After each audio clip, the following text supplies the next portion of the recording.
Now, Kanyinsola Odufuwa of Gombe Bulls Basketball Club and Joy Ebiega of First Bank Basketball Club have bagged the Crown Elite Sports Most Valuable Basketball Players Awards, while Kwara Falcons Chief Coach Baba Jibril and Coach Tai Adeniyi of the First Bank bagged Male and Female Coaches of the Year. Now, Zenith Bank, Total Energies and MFM bagged recognition awards for excellence. Our Crown Elite Sports 10th year anniversary celebration was drawn to a close with high points of the award night, an occasion where basketball players, coaches, and the corporate organizations were accorded recognition of excellence for their individual and corporate contributions to the growth and development to the basketball game. I would say it's a thing of joy because for a couple of years now, basketball in Nigeria, especially the female game, is kind of shaky and down. So the ladies coming out to play is enjoying, and me, I'm so happy coming here. It's been long I saw most of these girls.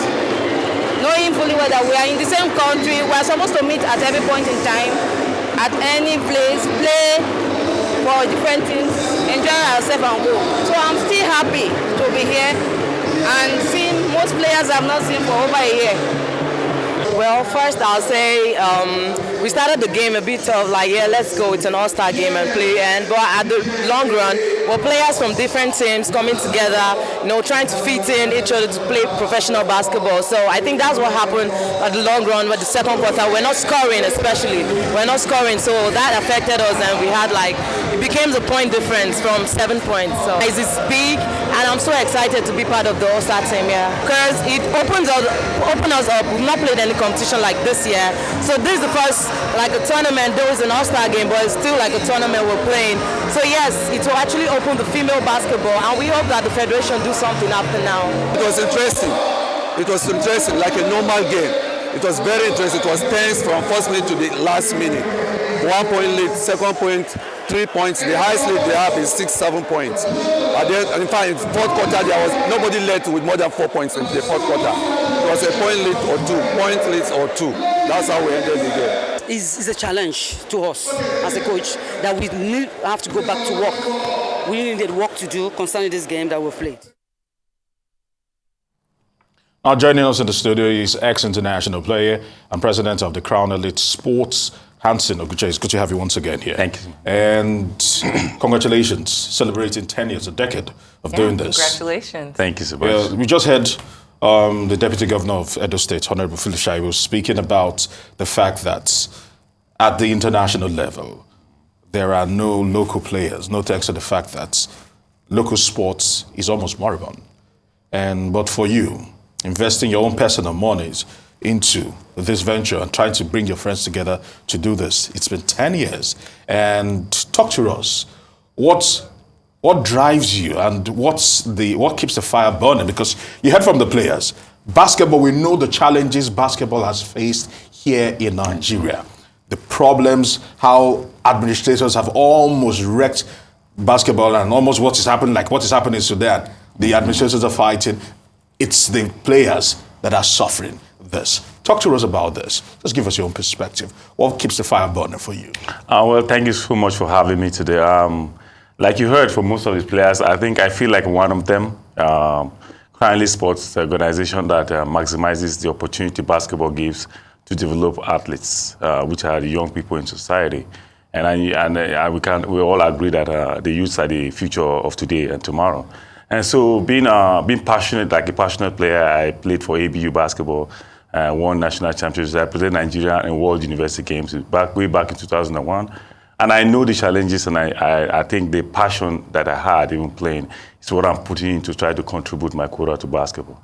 I think there's a lot of problems like you outlined, but currently sport is just trying to add value, try to fill in the gap where players would need more of these games. I think the smile on their faces, the purpose, the passion is what drives me. And we're hoping that as we're doing this to keep basketball at this level, that we get partnership, corporate organizations, and individuals that are well-meaning to come in and invest in these youth, because we see basketball as an opportunity to create wealth, economic development for youth, young people, not only about producing professional players that have to go abroad or not. And I think we need to build a system here so that it will engage like thousands of youths so that they're engaged, they're developed, and we can create stars from them. All right, create stars from them. Another question I would like to find out from you, or rather, probably I would like to probe further, is concerning the level of competition. Not having a very stable basketball ecosystem here, does it affect the level of competition when the year comes? Because we know that this time around, you actually stretch your tentacles trying to bring people from the close neighboring African countries here, which is quite commendable. But talk to us about that level of competition. If these players do not have the natural ecosystem, we know that Basai Ajuri decided to actually spring up courts around Lagos State, but that's still not enough. It's almost like a drop in the ocean. Talk to us about this level of competition that we're going to see. Is there a drop-off, or do you see these players still play if they don't play regular competitions? I mean, it would be very helpful if they have regular competitions. Obviously, the more you play, the better it becomes. Because you practice, you play, you work hard, you get better. Experience matters. However, this set of players were drawn across the country.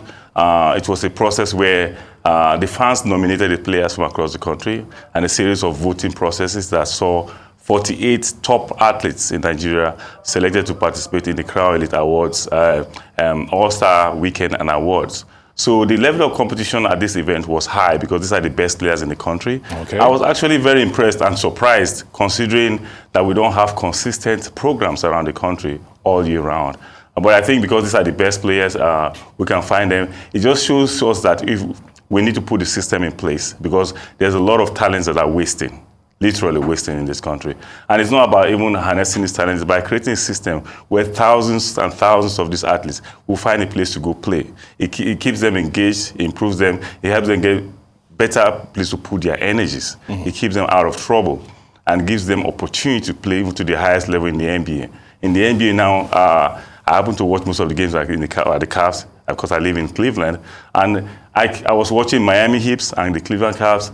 2 Nigerian players here, 3 here. All the NBA teams have Nigerian players.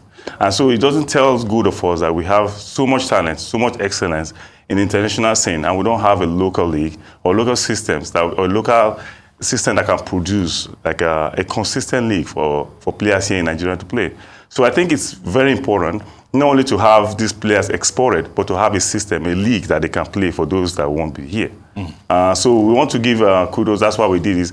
And we give awards to companies and organizations that have been supporting basketball to inspire others to come and invest in these youth.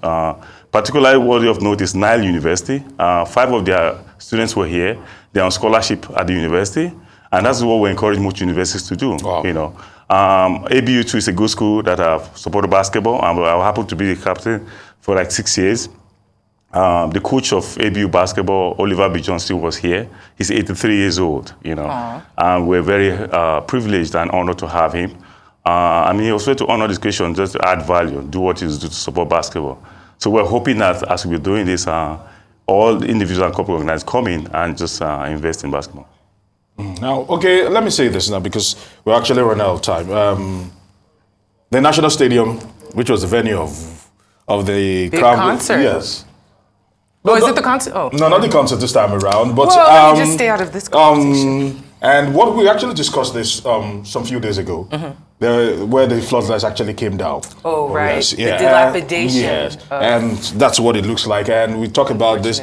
Talk to us about infrastructure, because certainly as a man that was bred and actually was honed in Nigeria, I'm sure the National Stadium is no stranger to you. No. Having to see it come to this level, talk to us about this. What's your own perspective about this?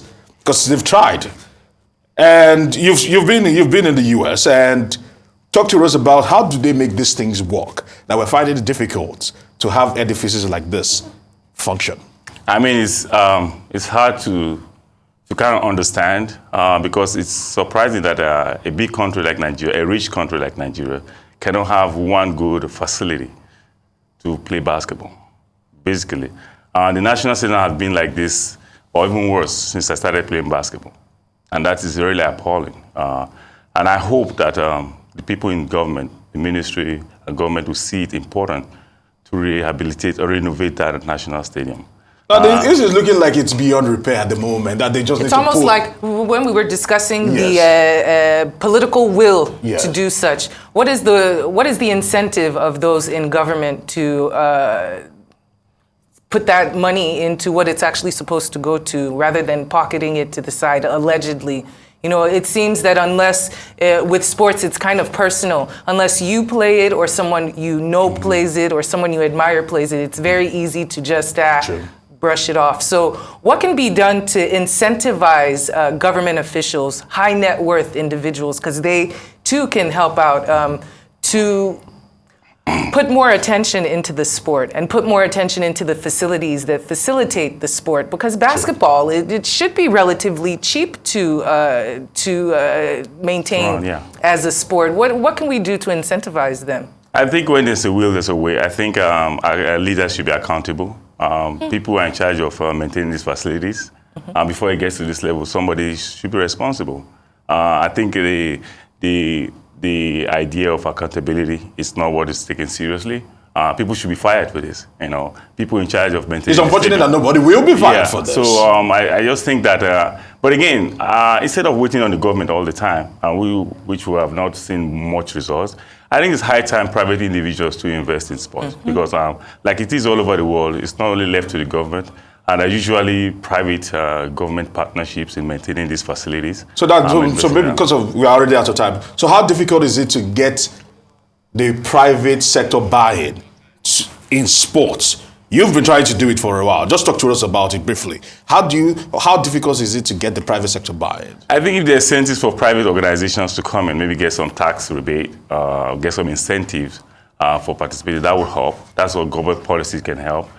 Giving some kind of tax rebate for companies that invest in sport, that will help bring them in. And it's so difficult, but I hope that going forward with what we're doing these programs consistently, with engagement, we're seeing 40,000 people voting for their players and seeing thousands of them come to the stadium. She was right. There was actually an award ceremony. That was very glamorous. The players felt very honored. They felt excited. Okay. I just hope that we'll try to give more to athletes, basketball players in Nigeria. Hanson, Oguche, I want to say thank you very much for your time. Thank you for having me. On Newsday.